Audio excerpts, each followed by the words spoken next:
anti-aging peptides. A lot of people are talking about I know very little about the world of peptides, but BPC 157 comes up all the time. What is that, and what potential benefits does that have? So let me see how I start.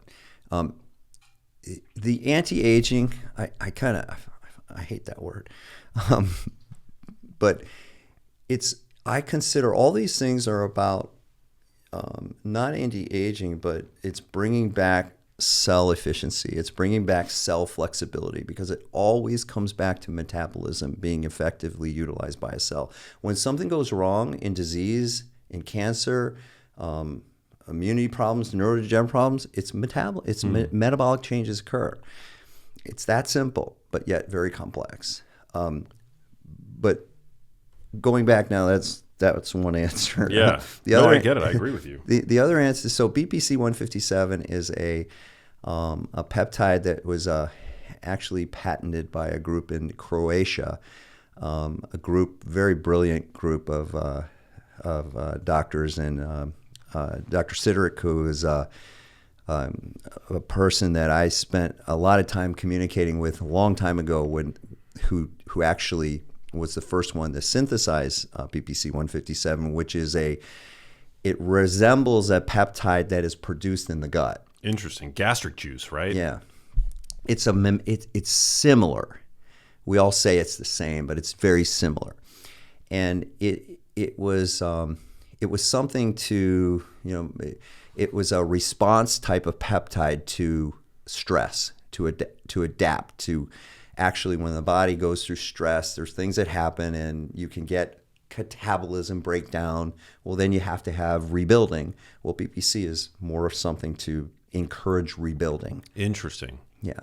And like when we're stressed out, people that are chronically stressed, they might develop ulcers in the stomach, right? Mm-hmm. And so is BPC, or whatever its analog is that's naturally produced in the gut, is that meant to potentially help repair? Correct. Wow, interesting. Yeah, it's there to improve multiple aspects of cell signaling. There's no direct effect. There's many indirect effects. It signals many, like improved nitric oxide production, improved growth factors to accelerate healing of tissue. Even in a micro world of the cell, it's about microfilaments and this thing called F-actin, and how a filament rebuilds itself inside a cell, because a cell has a skeleton inside it. BPC helps to accelerate it. It controls F-actin, and it's a brilliant thing in how it improves a cell, because a cell's job is to stay at a certain size. If a cell loses its size, it loses its efficiency, it loses its hyperpolarization, it loses signaling. It's why like hydration is a huge thing. Yeah. It's like if you hydrate a cell, guess what it is? It's efficient. It's staying at its size, like a balloon at the right size. Well, BPC is very, very important in building that cytoskeleton of keeping that cell to keep that ability to do that.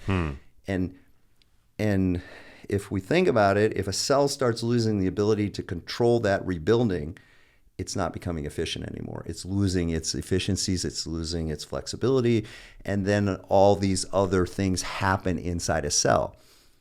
So it's why it's so funny. It's why I used to talk to Dr. Sicktrick. I can't even say his word. I apologize, can't say it well.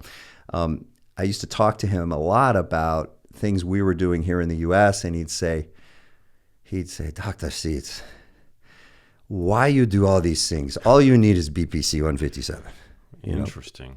Because he's I'm going to tell you, he's pretty damn right about that, because it just does so many things that people don't understand. Even it has modulating effects in the brain, serotonin, dopamine. I mean, we don't know all of the vastness of this, and it's a modulator too. It has abilities to control.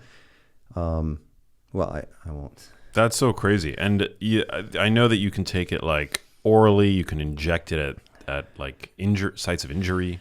You can take a bath in it. You can take a bath in it. No, I'm just kidding. BPC 157 bath bombs coming soon to your local Whole Foods. No, yeah, it's one of the few peptides that you can do orally, you can do it intranasal, and you can inject it. And are there like placebo-controlled trials? Great question. With these kinds of with BPC 157, for example. Great question. There is one. The answer is BP. So that is the one peptide has the most animal studies done, the most studies I've ever seen on a peptide with only like one significant clinical series that was done but that's like hard to find that data that has been stated to have been done in Mexico and talk specifically about a real clinical study done to show, randomized, double-blinded, a real study. Hasn't been done. So more research is needed, but that's not to discount the clinical observations that you've made when prescribing it. It's one of those things where so that's actually some of the things my society and we're doing as a physicians group is we're actually doing all those studies now. We're the ones that are going to change the scope of where this goes and doing the clinical studies to show the relevance of all of these peptides. And that's a big job to do it right and do it well and represent it right. But coming back to the and that's going to be done with clinical evidence, right? So this is going to be even much better than how most drugs come to a market and they get accepted. It's because they go through this double-blinded study with so many patients. Well, if you have a study with thousands of patients with clinical evidence of, it's evidence-backed, you can't. There's nothing that can refute that. Right. That's it. Well, in talking about BPC 157, that's the problem. It's so effective and it works if it's a real product, right? If it's a true pharmaceutical BPC, it's why it's caught fire and done all the things it's done around the world because it works. And what does it work for? Like, well, you've mentioned, lots of potential applications, but like, for example, back pain. Well, so it depends what the type of pain is. I mean, I consider it a recovery repair peptide. It can be used to help in rebuilding the microbiome, in working on the gut for certain reasons. When you're working on the microbiome, it can be used post workout for recovery repair of muscle. It has, with working with nitric oxide and some other pathways, it can influence pain, and it does. It absolutely has an influence on pain. Some of the fascinating things with BPC 157 is that if you use it in conjunction with a growth hormone secretagogue, BPC 157 increases growth hormone receptors on cells, so it increases the utilization of growth hormone. Interesting. Yeah, so it's knowing all these little intricacies of these signaling agents where you can develop a program for someone to maximize whatever they're trying to, what they're trying to look in benefiting from. Yeah, super cool. And I know that there's been some, like, regarding the legality, I think it was maybe specifically with regard to compounding pharmacies, but yeah, peptides they've been in the news somewhat recently, right? I think their legality or whatever, or the way that they're able to be prescribed, has been under question. And great question to bring up because in my opinion, this needed to happen.